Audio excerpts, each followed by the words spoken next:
হঠাৎ আবার যেতে হচ্ছে হসপিটাল। তার কারণ হচ্ছে রিজুর আজকে 1 সপ্তাহ ধরে জ্বর, ঠান্ডা লাগা ভালোই হচ্ছে না। সেই কারণে হচ্ছে কি কালকে রাতে যখন 3টে বাজে তখন থেকেও যন্ত্রণা শুরু হয় কানে, ভীষণ পরিমাণ কানে যন্ত্রণা শুরু হয়। তো দিদিদের একটা ওষুধ ছিল, দিল কানে, তো কমেনি। আমি এখন গেছিলাম রেশন আনতে, একটু রেশন নিয়ে আসছি। আসার পর দেখছি ওখানে রেশন নিতে গেছে, আমাকে সমান ফোন করছে, একবার তুমি তাড়াতাড়ি আসো, আমার খুব কানে ব্যথা করছে। তো এখন যাচ্ছি হসপিটাল, তার কারণ এখানে তো প্রাইভেটভাবে দেখাতে গেলে অনেকটা টাকারই ব্যাপার আছে। আবার কানের ডাক্তার কোথায় বসে কী আমি জানিও না। এক কথায় হসপিটাল গেলে সুবিধা হবে, সেই কারণে হচ্ছে কি হসপিটাল যাচ্ছি। আর এখানে ওবি হচ্ছে, ওবিকে নিচ্ছি, কারণ হচ্ছে ও দিদি আছে বাড়িতে, দিদির কাছে রেখে যাবো।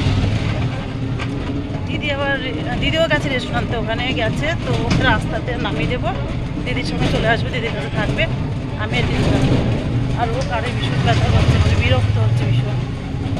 যাই হোক দেখি, ডাক্তার দেখাই বলে। ঠান্ডা লেগেছে, কি কয়দিন থেকে বলছে যে মাথা ব্যথা, হাত পা ব্যথা এরকম বলছে, শরীর খারাপ। তো তারপরে দেখো এখানে এই যে অভিকে নিয়ে গেল আমার বড়দি বাজারে, দিদি কাজে একটু এসেছিলো, সেই কারণে দিদির কাছে নামিয়ে দিলাম।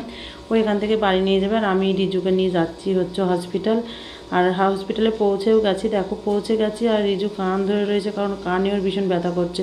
ঠান্ডা লাগলে কানে যদিও ব্যথা হয় জানি, তারপরেও আমি বলছি যে কানে একটু এটা দিয়ে রাখ রুমালটা, তাহলে হাওয়া না ঢুকলে ব্যথাটা কম হবে, হাওয়া ঢুকলে বেশি ব্যথা হবে। তো ডাক্তার দেখানো ওদিকে হয়ে গেছে, তোমাদের সবটা শেয়ার করতে পারলাম না। ডাক্তার দেখিয়ে আসলাম, ওষুধ দিল, আর একটা কানের ড্রপ কিনতে দিয়েছে। কানের ড্রপটা কিনে নিলাম, আর বাদ বাকি ওষুধ কিন্তু আমাকে হসপিটাল থেকেই দিয়েছে। কানের ডাক্তার বলে সোম থেকে বৃহস্পতি বসে, তোমরা এর মধ্যে এসে একদিন দেখাতেই পারো। তো থ্যাংক ইউ সবাইকে ভিডিওটা শেষ পর্যন্ত দেখার জন্য। যারা নতুন তাদের একটু সাবস্ক্রাইব করে দিতে বলবো, যারা সাবস্ক্রাইব করে দেখছো তাদেরকে অসংখ্য ধন্যবাদ। এইভাবেই পাশে থেকেও সাপোর্ট করো আর আশীর্বাদ করো, তোমাদের থেকে এটুকুই আশা করি।